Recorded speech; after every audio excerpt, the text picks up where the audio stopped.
A Course in Miracles. Lesson 184. The name of God is my inheritance. You live by symbols. You have made up names for everything you see. Each one becomes a separate entity, identified by its own name. By this you carve it out of unity. By this you designate its special attributes and set it off from other things by emphasizing space surrounding it. This space you lay between all things to which you give a different name. All happenings in terms of place and time, all bodies which are greeted by a name. This space you see as setting off all things from one another is the means by which the world's perception is achieved. You see something where nothing is, and see as well nothing where there is unity. A space between all things and you. Thus do you think that you have given life in separation. By this split, you think you are established as a unity which functions with an independent will. What are these names by which the world becomes a series of discrete events, of things ununified, of bodies kept apart and holding bits of mind as separate awarenesses? You gave these names to them, establishing perception as you wish to have perception be. The nameless things were given names, and thus reality was given them as well. For what is named is given meaning, and will then be seen as meaningful. A cause of true effect, with consequence inherent in itself. This is the way reality is made by partial vision, purposefully set against the given truth. Its enemy is wholeness. It conceives of little things and looks upon them. And a lack of space, a sense of unity or vision that sees differently, become the threats which it must overcome, conflict with and deny. Yet does this other vision still remain a natural direction for the mind to channel its perception? It is hard to teach the mind 1,000 alien names and thousands more. Yet you believe this is what learning means. It's one essential goal by which communication is achieved and concepts can be meaningfully shared. This is the sum of the inheritance the world bestows. And everyone who learns to think that it is so accepts the signs and symbols that assert the world is real. It is for this they stand. They leave no doubt that what is named is there. It can be seen, as is anticipated. What denies that it is true is but illusion, for it is the ultimate reality. To question it is madness. To accept its presence is the proof of sanity. Such is the teaching of the world.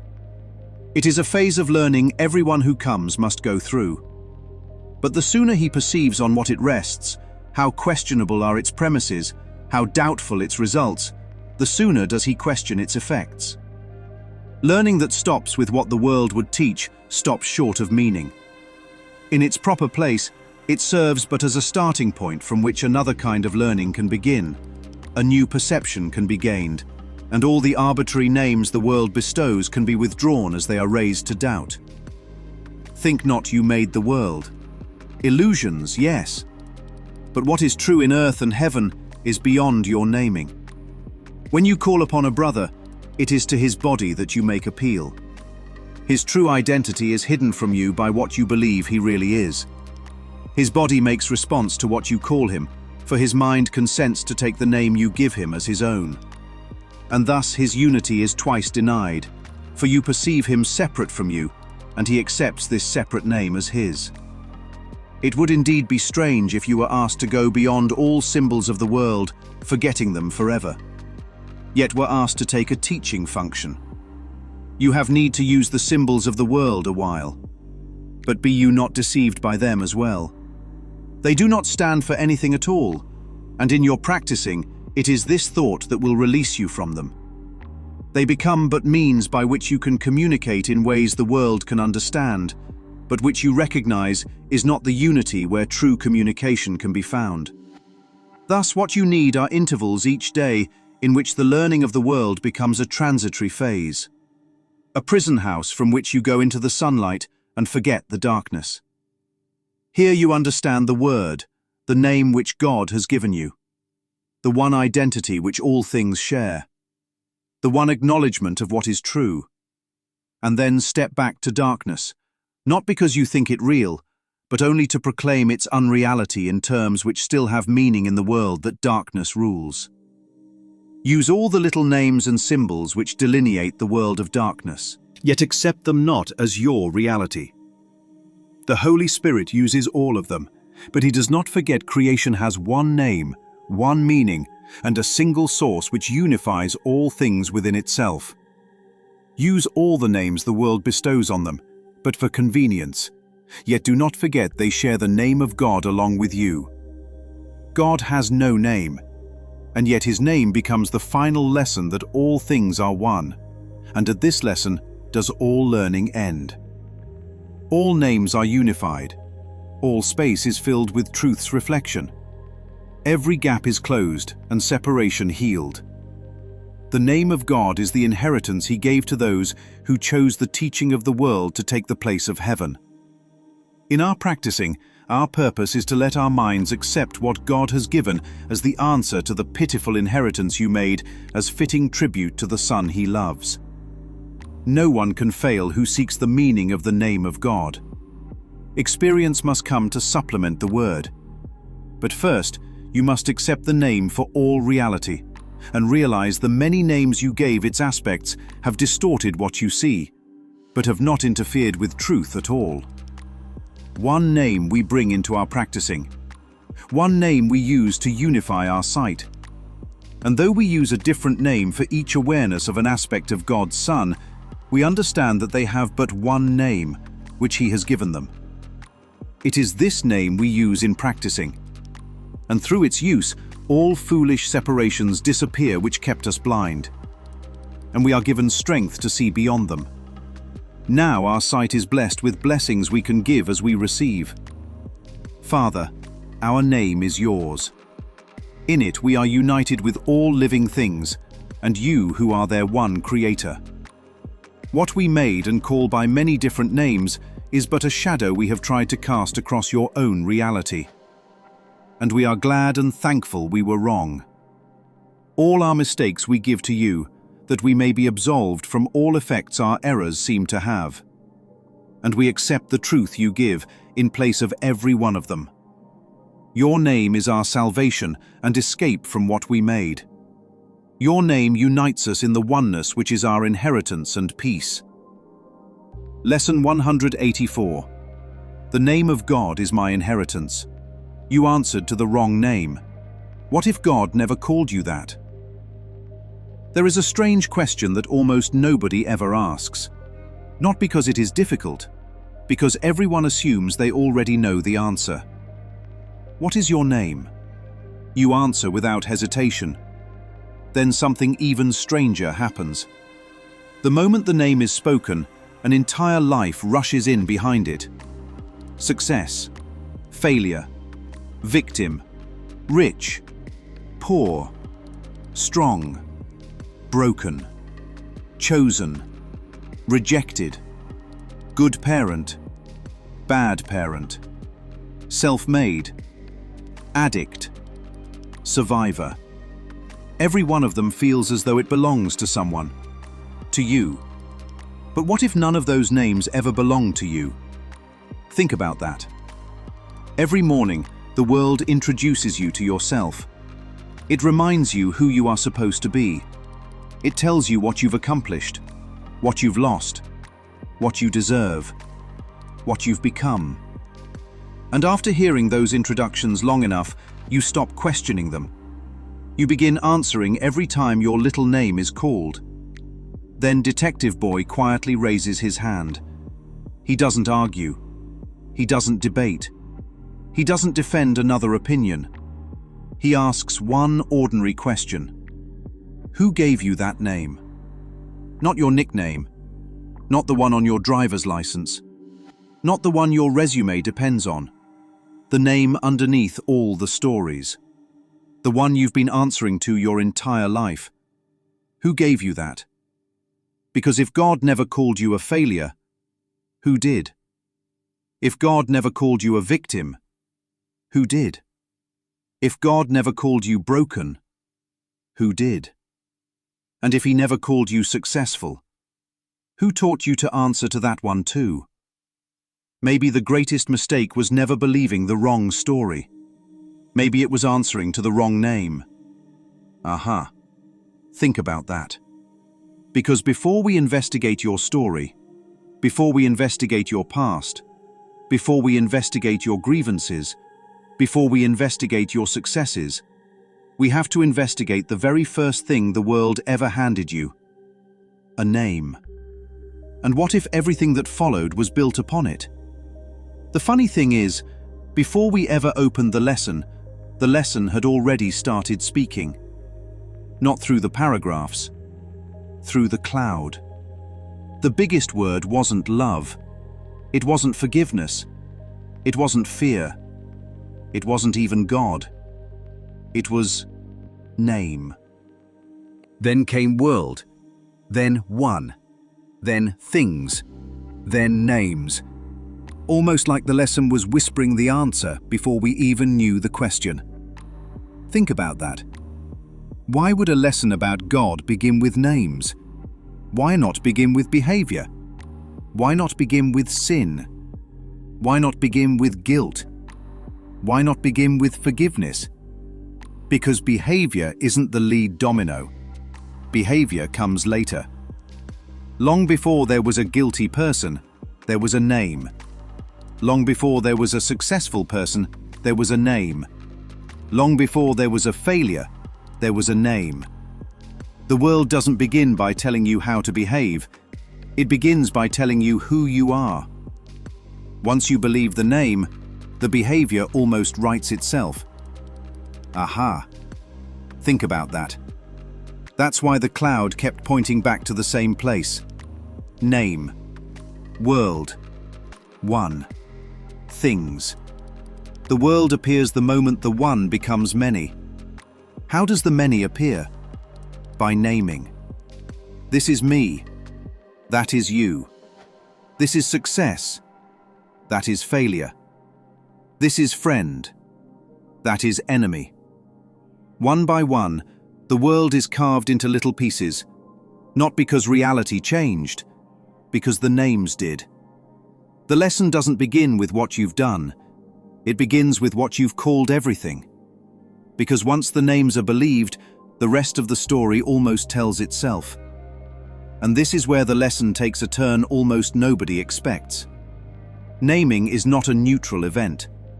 We tend to think a name is just a label, just a convenient way to identify something. But what if a name is doing far more than identifying? What if it is dividing? The moment something is named, something else is not.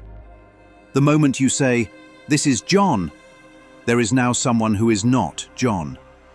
The moment you say, "This is success," there must now be something called failure. The moment you say, "This is mine," something else must become yours. Notice what happened. Nothing in reality had to move. Only the name did. Aha. Think about that. The Course says you carve it out of unity. Carve.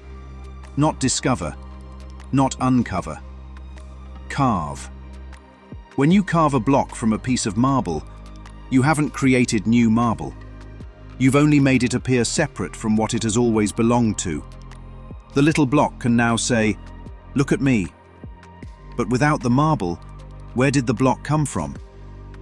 The wave can announce its own importance, but without the ocean, where is the wave? The ray of sunlight can seem to stand alone, but without the sun, what is a ray? That's what a name does. It gives the appearance of independence. Then the mind begins building a story around the appearance. Now there is someone to defend, someone to compare, someone to admire, someone to resent, someone to become, someone to fear becoming. All because a name was accepted as though it had the authority to divide what had always been one. The carving didn't change reality. It only changed perception. And once perception accepted the carving, separation seemed to begin. The Course could have chosen almost any word. Separate, distinguish, divide. Instead, it chose one that is almost impossible to ignore. Carve. Think about what it means to carve something. To cut. To slice. to chip away with care and precision, to shape something by dividing it into apparent pieces. But here's the part most people never stop to notice. When you carve, you don't create new material. You use what is already there. Think about that. A sculptor doesn't create marble, he carves it. The little statue never existed apart from the marble. It only appears to. Aha. Think about that. You cut a cookie from a sheet of dough. The cookie can seem separate, but where did it come from? Without the dough, there is no cookie. A wave can rise high above the ocean.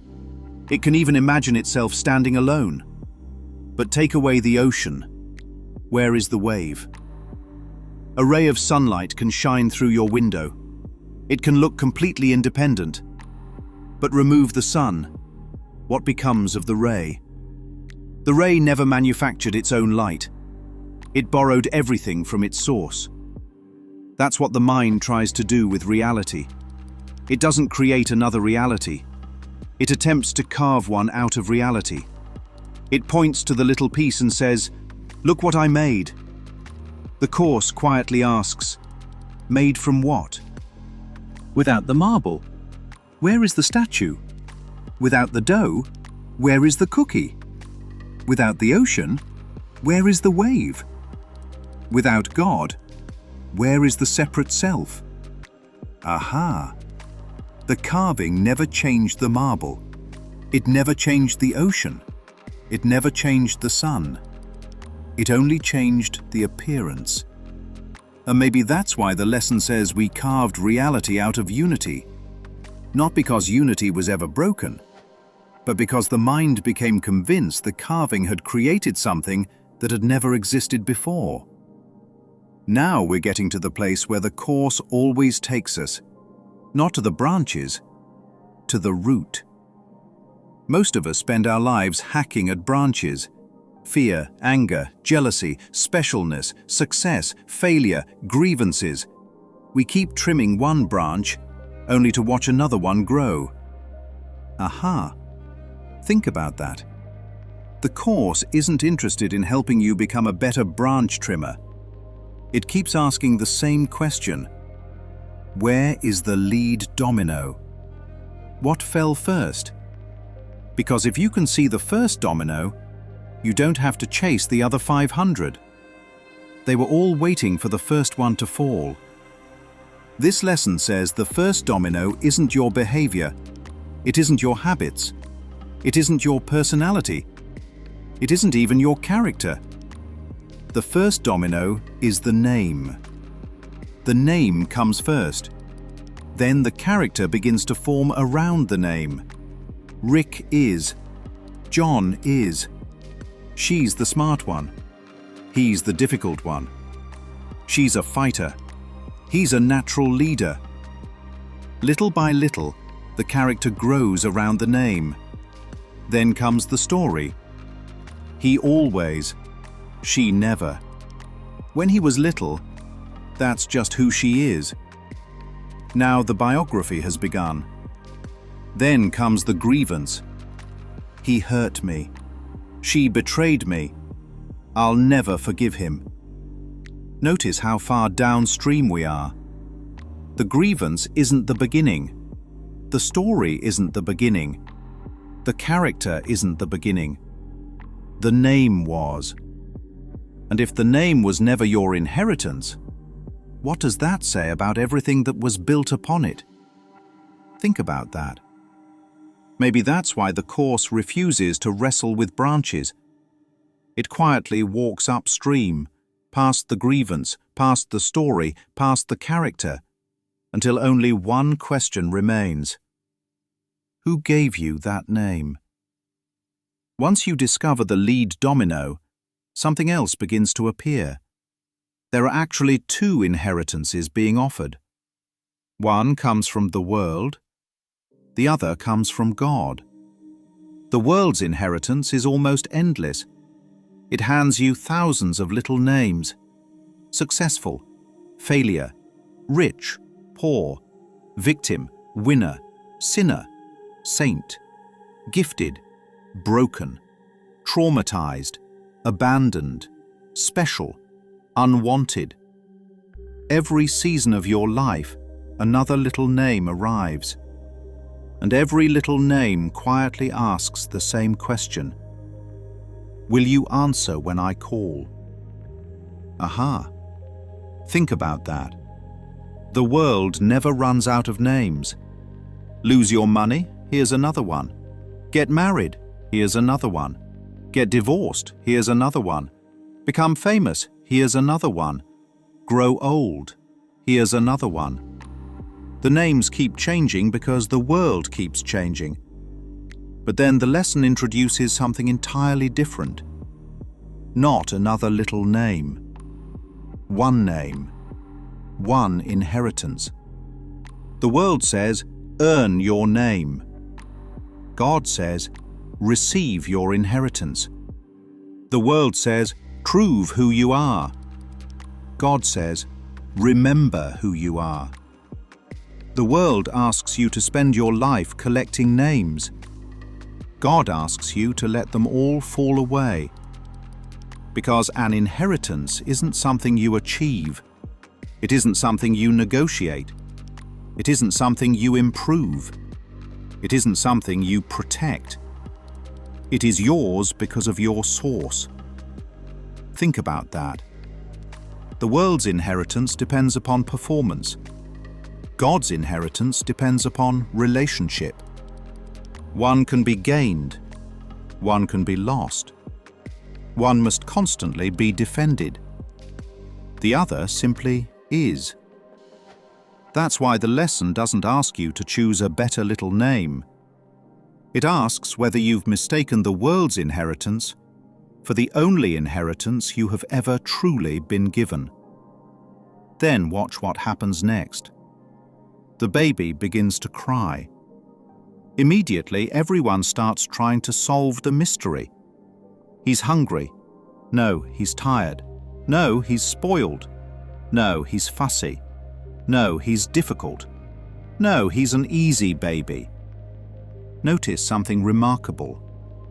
The baby never said any of it. Think about that. The baby cried. The observers named it. Aha! The crying was one thing. The interpretation was another. The crying didn't say, I'm spoiled. The crying didn't say, I'm manipulating you. The crying didn't say, I have separation anxiety. The crying didn't say anything at all. It simply was. Then the mind arrived with its little names. One parent says one thing, another parent says something else. A doctor offers another explanation. A book suggests another category. A grandparent remembers how babies used to be. Everybody has a name. Everybody has a label. Everybody has a story. Except the baby. The baby isn't sitting there thinking, I'm entering my difficult stage. The baby isn't comparing itself to a parenting book. The baby isn't trying to live up to anyone's expectations. The baby is simply being, while everyone around the baby is busy naming. Think about that. The lesson isn't asking us to stop observing. It's inviting us to notice the exact moment observation becomes interpretation. The exact moment experience becomes a label. The exact moment what simply is becomes what we say it is. Maybe that's where the carving begins. Not with the crying, with the name we carve onto the crying. Then Detective Boy walks into the room. He isn't interested in arguing with the parents. He isn't interested in proving anyone wrong. He asks one ordinary question. What do you mean by spoiled? Silence. Think about that. Not because the question is difficult, because almost nobody has ever stopped to ask it. The parent says, he's spoiled. Detective Boy asks, how do you know? Well, every time I put him down, he cries. So crying means spoiled.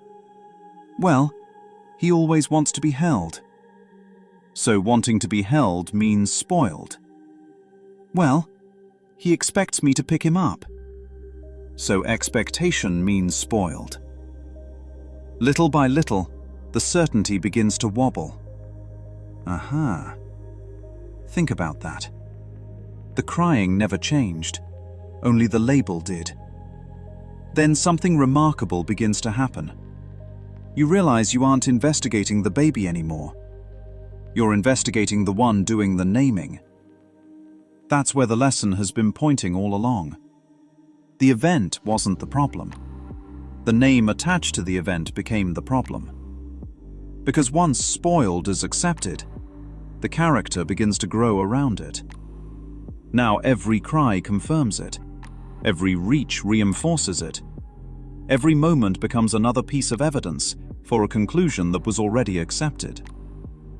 Notice how quickly a label becomes a biography. Not because the baby changed, because the observer stopped looking and started interpreting. That's why Detective Boy never fights the label. He simply keeps asking, "What do you mean by that?" And one ordinary question quietly accomplishes what 100 arguments never could. The label begins to collapse under the weight of its own assumptions. Now let's fast forward 5 years. You haven't seen John since then. One afternoon, you turn the corner, and there he is. John! Or is it? Think about that. You believe you're seeing John, but are you? Or are you seeing everything you've been carrying about John for the last 5 years? The moment you recognize him, the file cabinet opens. John borrowed money from me. John never paid me back. John always shows up late. John can never be trusted. John used to be in shape. What happened to John? Notice what just happened. Before John said a single word, before he smiled, before he explained anything, the file was already open. Aha. Think about that. You aren't meeting the living person standing in front of you. You're meeting your file on John. The name became a folder. Inside the folder are memories, judgments, stories, compliments, disappointments, expectations, grievances. Every time someone says, "John," the mind reaches for the folder instead of the present moment. But here's the question Detective Boy asks. Which John? The John from 5 years ago? The John before his marriage? The John after his divorce? The John before he lost his job? The John standing in front of you right now? Which one? The file never changes. Life does. The file is frozen. Life keeps moving. Yet the name tricks the mind into believing they're the same.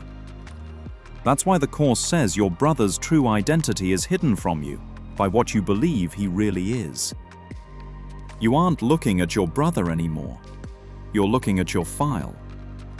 And the file has become so familiar, you've mistaken it for the person. Then the lesson says something so quiet, you could almost read right past it. Your brother's unity is denied. Twice. Twice. Not once. Think about that. The first denial happens the moment you call him separate. There goes John. There goes my enemy. There goes my ex. There goes the successful one. There goes the failure. The carving has already happened. The name has already separated what was never truly divided. But the lesson says something even more astonishing. The second denial doesn't come from you. It comes when he answers to it. Aha. You say, "You're John." He says, "Yes, that's me." You say, "You're broken." He says, "I've always been broken." You say, "You're a victim." He says, "That's my story." You say, "You're a success." He says, "That's who I am." Now the illusion has two witnesses. One assigns the name, the other accepts it. Unity has been denied, twice. Think about how many times this happens every day. The world introduces you to yourself. You answer, "Present." The world says, "You're this kind of person." You nod your head. The world says, "This is your identity." You begin defending it, protecting it, improving it, grieving it, building your whole life around it. But what if neither of you ever questioned the first assumption? What if the separate name was never your inheritance in the first place? Then both denials rest on the same foundation. One believed the name, the other answered to it. And all the while, the name God gave had never changed. And this is where grievances are born. Not at the event, at the name. Think about that. You see John again after all these years. Before he even says hello, the file is already open. John stole from me. John borrowed money and never paid me back. John can't be trusted. John used to look better. John has really let himself go.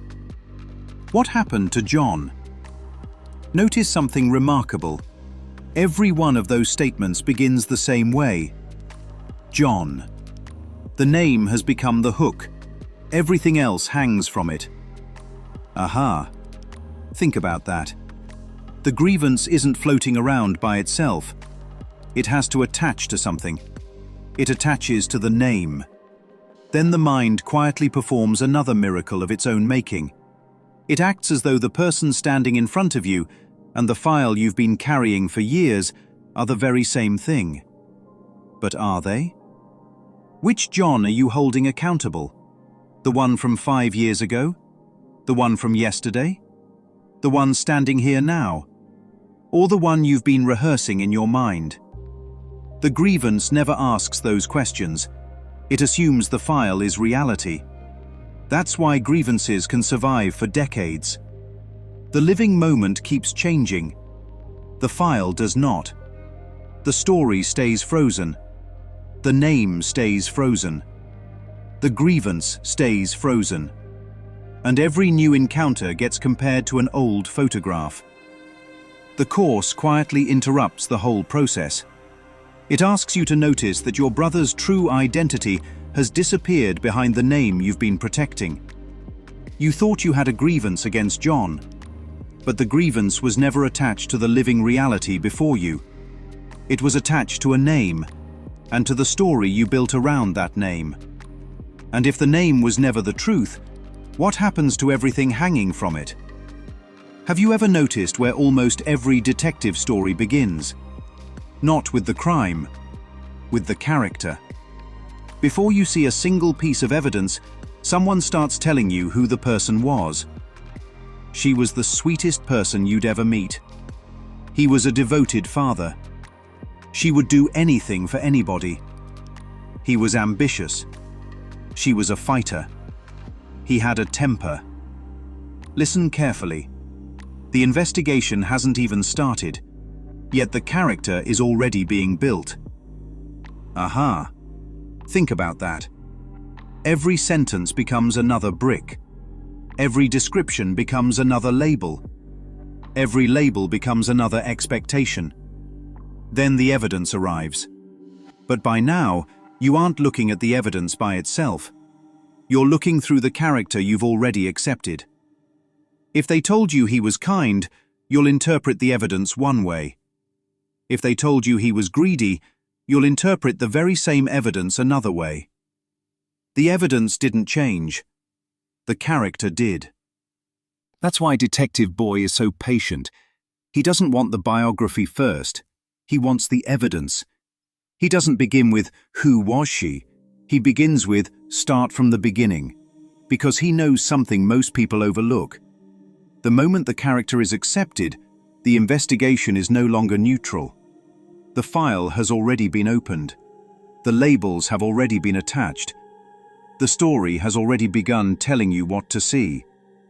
The course does the very same thing.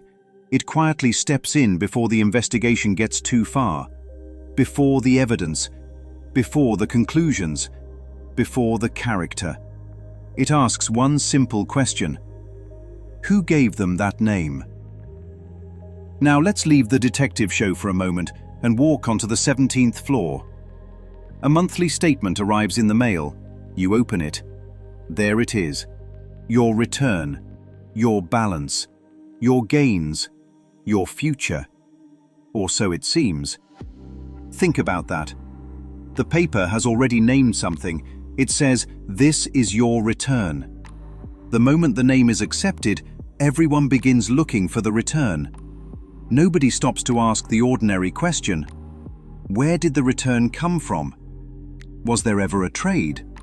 Did anything actually happen? Aha! Think about that. The statement didn't create money. It created a perception. The paper never altered reality. It altered what people believed reality to be. Month after month, another statement arrived. Another name. Another number. Another confirmation. Until eventually the paper became more believable than the truth. Then one day, the illusion collapsed. Not because truth changed, because the story could no longer support itself. And what was discovered? There never were any trades. Notice something remarkable. The statements distorted what everyone saw, but they never interfered with the truth. The truth had been quietly sitting there the entire time, untouched. That's exactly what this lesson is saying. The world's little names distort perception. They never alter reality. They tell you, this is success. This is failure. This is who you are. And once the name is accepted, the mind starts looking for evidence to support it. The paper says there was a return. The world says there is a separate self. In both cases, the investigation begins with the same ordinary question: who named it? Imagine spending your entire life inside a cave. All you've ever known are shadows moving across the wall. Some are large, some are small. Some look frightening, some look beautiful. Over time, you begin naming them: enemy, friend, success, failure, danger, safety. Think about that. The shadows never object. The names are supplied by the observer. Then one day, someone walks outside. For the very first time, they see the sun. They discover something astonishing. The shadows were never what they appeared to be. They were only appearances cast upon a wall. Aha! Now comes the difficult part. They return to the cave. Why?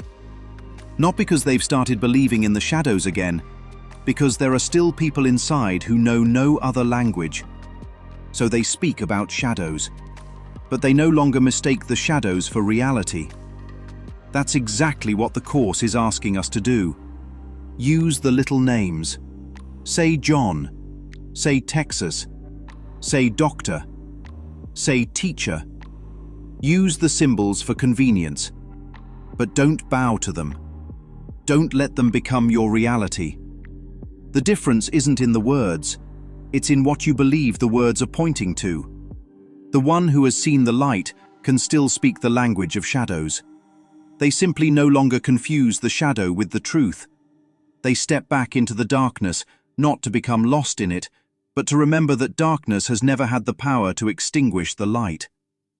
Then the lesson quietly opens another door. A father has two sons. One leaves home convinced he can spend his inheritance. The other stays home convinced he can earn it. Think about that.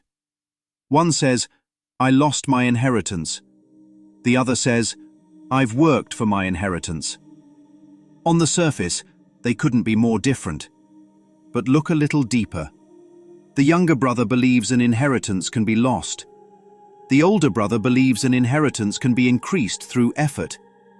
Hidden underneath both beliefs is the very same assumption. Inheritance depends on me. Aha! Think about that. The younger brother finally comes home, expecting punishment, expecting shame, expecting to be renamed. Failure. wasteful, disappointment. Instead, the father throws a celebration.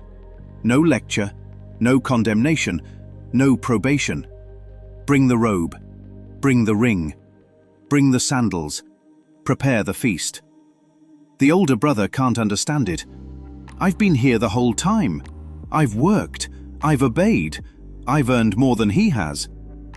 Listen carefully. One brother answered to the name lost. The other answered to the name deserving. Neither name came from the father. The father answers both of them the same way. Son. Not the lost son, not the faithful son, not the deserving son, not the rebellious son, simply son. One name, one inheritance, one relationship that neither wandering nor working had ever changed. The younger brother didn't lose his inheritance. The older brother didn't earn his inheritance. Both had simply forgotten where an inheritance comes from. Not from performance, from the Father.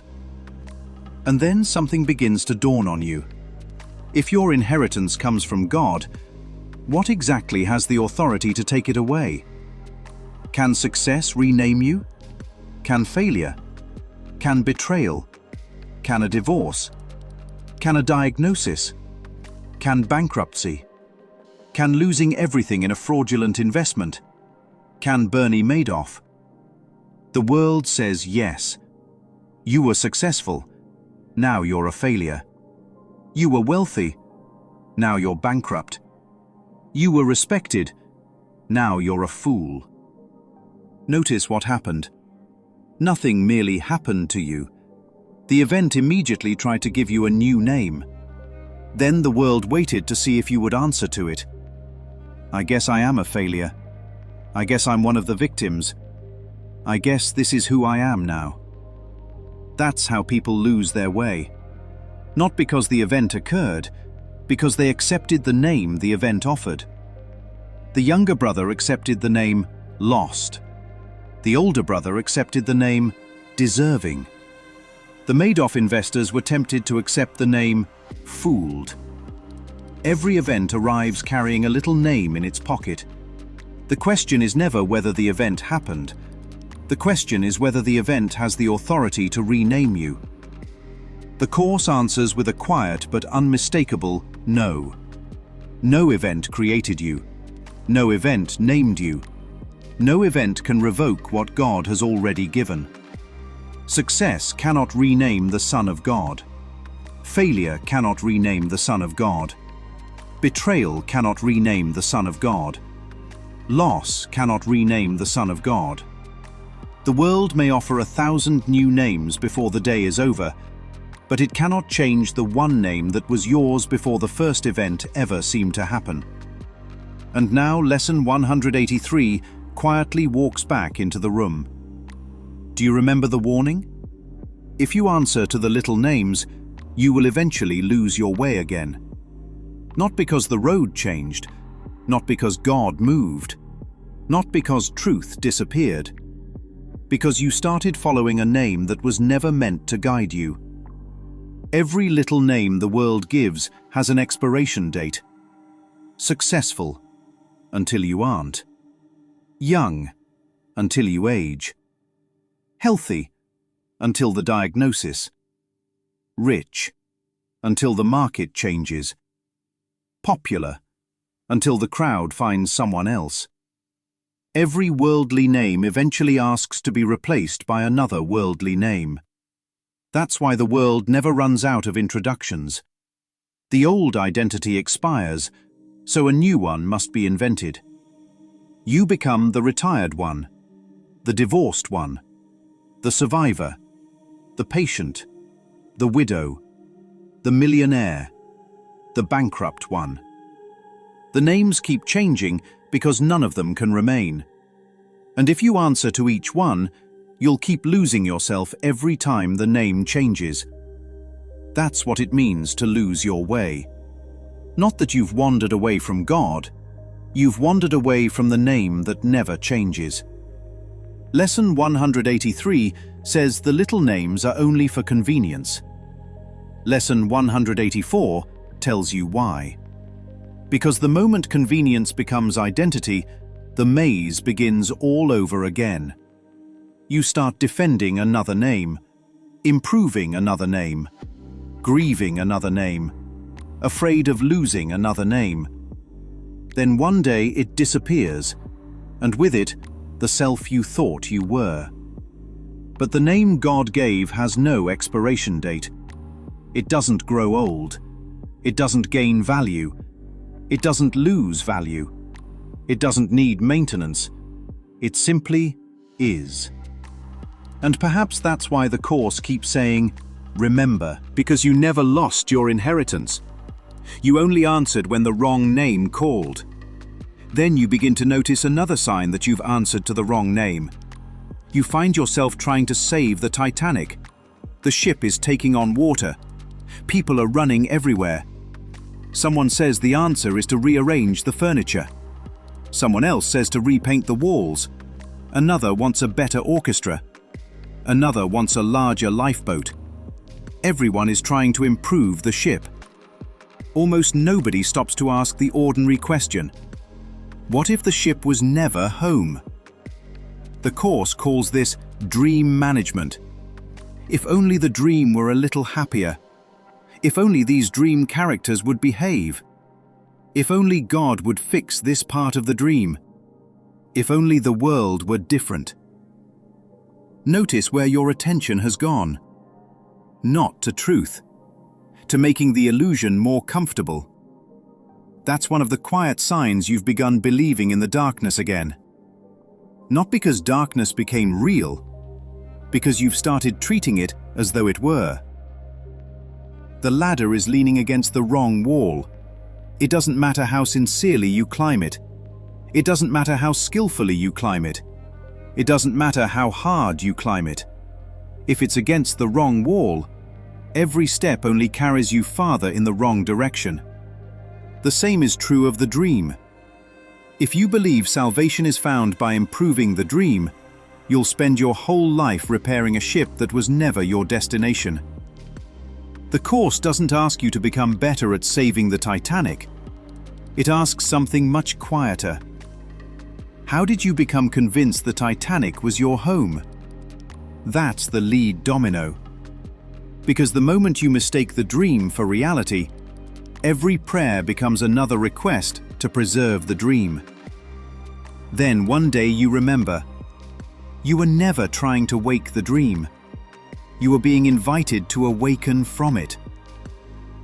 Then imagine calling a foundation company because your front door won't close. The technician walks through the house. You point to the door. It sticks every morning. Then you point to the window. It won't open anymore. Then the crack running across the wall. Then the uneven floor beneath your feet. You've given him 4 different problems. He sees one. He isn't staring at the door. He isn't measuring the window. He isn't patching the crack. He isn't sanding the floor. He walks outside. He gets underneath the house. Because he knows something the homeowner has forgotten. The door isn't the problem. It's reporting the problem. The window isn't the problem. It's reporting the problem. The crack isn't the problem. It's reporting the problem. The floor isn't the problem. It's reporting the problem. Every symptom is pointing somewhere underneath. That's exactly how the Course investigates. You come with fear. It looks underneath. You come with anger. It looks underneath. You come with guilt. It looks underneath. You come with betrayal. It looks underneath. You come with a grievance. It looks underneath. The world keeps asking, how do I fix the door? The Course keeps asking, what is the house resting on? If the foundation is cracked, every room eventually reports it. Every wall bears witness to it. Every window announces it. Every door testifies to it. The symptoms are different. The source is one. That's why the course never gets distracted by appearances. It isn't interested in making the door swing a little smoother. It wants to know what the entire house has been standing on from the very beginning. And then it hits you. The foundation isn't fear. It isn't anger. It isn't guilt. It isn't even the grievance. The foundation is the name. The house didn't begin with the roof. It didn't begin with the windows. It didn't begin with the walls. It began with the foundation. The same is true of the character. The character didn't come first. The name did. Everything else was built upon it. Brick by brick. Story by story. Memory by memory. Grievance by grievance. Until one day, you looked at the finished house and said, "That's me." But what if the foundation itself was poured by the world? What if the world handed you a little name and then spent a lifetime helping you build a house around it? You're this kind of person. That's just who you are. You've always been that way. Another wall goes up. Another room is added. Another story is built. Years later, the house begins to crack. Relationships crack. Confidence cracks. Identity cracks. Peace cracks. The world rushes in with paint. The course kneels down and touches the foundation. Because every crack is faithfully reporting what the house has been resting on all along. If the foundation is a little name, then every room inside the house will eventually inherit its instability. That's why the course never asks you to become a better character. It asks you to question the foundation upon which the character was built. Because if the foundation was never your inheritance, then perhaps you are not the house you've spent your whole life trying to repair. And that's why this lesson refuses to stay on the surface. It isn't interested in branch-level work. It's interested in root-level work. Think about how much of life is spent trimming branches. Fix this habit. Control that emotion. Manage this fear. Improve this relationship. Polish this personality. Every day, another branch, another symptom, another repair. You can spend your entire life becoming the greatest branch trimmer the world has ever seen, and still never ask what the tree is growing out of. That's why the course keeps walking upstream. It refuses to get distracted by leaves. It isn't fascinated by branches. It wants the rooty-tooty-pooty, the lead domino, the first assumption, the first carving, the first little name. Because once you find the root, you stop fighting every branch individually. Fear becomes understandable. Grievance becomes understandable. Specialness becomes understandable. Comparison becomes understandable. Even the character becomes understandable. They all grew from the same root. The world says, work harder on the symptoms. The course says, look where the symptoms are growing. The world hands you another pair of pruning shears. The course hands you a shovel. Not to dig another hole, to uncover what has been feeding the whole tree from the beginning. The moment the root is seen, the branches lose their mystery. The moment the lead domino is found, the rest of the dominoes no longer need to be chased one by one. That's why this lesson feels so different. It isn't trying to make you a better gardener. It's asking whether the tree itself ever grew from the name God gave you. Then a question quietly appears that changes everything. What is God's name? Most minds immediately begin searching for a word, a title, a description, a definition. But the lesson does something astonishing. It says God has no name. How can the name of God be your inheritance if God has no name? Because the name isn't functioning like every other name. Every worldly name distinguishes one thing from another. Rick instead of John. Texas instead of California, success instead of failure. Every description creates an opposite. Say God is loving, and someone can argue God is unloving. Say God is angry, and someone else can argue God is not angry. Say God is just, and another says God is unjust. The moment a description is added, an opposite can be imagined. But listen to these two words. God is. Nothing follows. Nothing needs to follow. Because what opposite could stand against is? What opposite could stand against being itself? The moment we stop trying to finish the sentence, something becomes very still. God is. Not because we finally found the perfect description, because we've reached the place where description is no longer needed. That's why the lesson says God's name is the final lesson. Not because you've learned another word, because you've gone beyond the need for words to define what cannot be divided.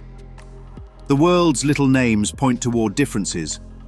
God's name points beyond every difference, beyond every comparison, beyond every opposite, beyond every description, until all that remains is. And then, almost without noticing it, everything begins coming back together. Not by adding something new, by letting the little names fall away. For most of your life, you've been collecting names, one after another. Parent, child, employee, boss, winner, loser, successful, failure, healthy, sick. Each one promised to tell you who you were. Each one eventually asked to be replaced by another. Now the lesson does something completely unexpected. It doesn't offer you a better little name. It offers you one name, one inheritance, one creator, one son, one identity. Notice how peaceful the number one is. No comparison, no competition, no hierarchy, no second place, no specialness, no exclusion. Just one. The world survives by multiplying names. God remembers only one. Not because individuality is being destroyed, because separation is no longer being believed. Think about an ocean. How many oceans are there? One. How many waves appear upon it? Countless. The waves seem different. The water never is. That's what this lesson has been pointing toward from the very beginning. The little names belong to the waves. The one name belongs to the water. The little names belong to appearances. The one name belongs to reality. And as each little name quietly falls away, nothing real is lost. Only the burden of trying to become what you were never created to be. Then the lesson says something that almost sounds impossible. We are glad and thankful we were wrong. Who celebrates being wrong? The ego never does. The ego would rather defend an illusion than admit it was mistaken. But what if the illusion was the prison? Think about the investors who finally discovered the truth. Imagine finding out before you wired everything away. Would you mourn the loss of the illusion? Or would you celebrate discovering the truth? The monthly statements were wrong. The trades never happened. Reality didn't collapse that day. The illusion did. Think about the prodigal son.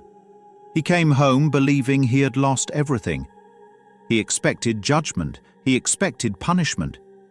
He expected to wear a brand new name. Failure. Instead, there was music, a feast, a robe, a ring, a celebration. The father wasn't celebrating the wandering, he was celebrating the end of it. How different would our lives become if we celebrated every illusion that fell apart? I was wrong. I answered to the wrong name. I believed the monthly statement. I believed the character. I believed the grievance. I believed the dream. Wonderful. Now you're free, because every illusion that collapses leaves reality standing exactly where it has always been. Nothing real has been damaged. Nothing true has been diminished. Only another little name has fallen away. Perhaps that's why heaven celebrates where the ego mourns, because being wrong about reality would be tragic. But being wrong about an illusion, that's the beginning of freedom. And so we arrive where the lesson wanted to take us all along. Not to another definition, not to another concept, not to another little name, to a prayer. Father, our name is yours, not my name, our name. One inheritance, one creator, one son, one identity.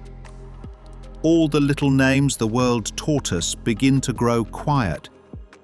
Success, failure, victim, winner, rich, poor, broken, special, forgotten, remembered. They drift by like shadows across the wall. Useful for a moment, never our reality. We no longer need to defend them. We no longer need to improve them. We no longer need to grieve them. We no longer need to answer when they call, because something far older and far quieter has been calling all along. Father, our name is yours. And perhaps that was the only investigation that ever mattered. Not what happened to you, not what people called you, not what the world convinced you to become, but who gave you your name. Maybe you've spent your whole life answering roll call in a classroom God never built. Maybe you've spent your whole life defending a character He never created. Maybe you've spent your whole life carrying a name He never spoke. And if that's true, then today is not the day you become someone new. Today is the day you stop answering to the wrong name. The world will keep calling. It always has. It will call you successful. Then it will call you a failure. It will call you young, then old. It will call you special, then forgotten. Let it speak. You know now that those are only little names. The inheritance was never hidden inside them. It was never waiting at the end of them. It was never changed by them. And so we return to where we began. You answered to the wrong name. What if God never called you that? Amen.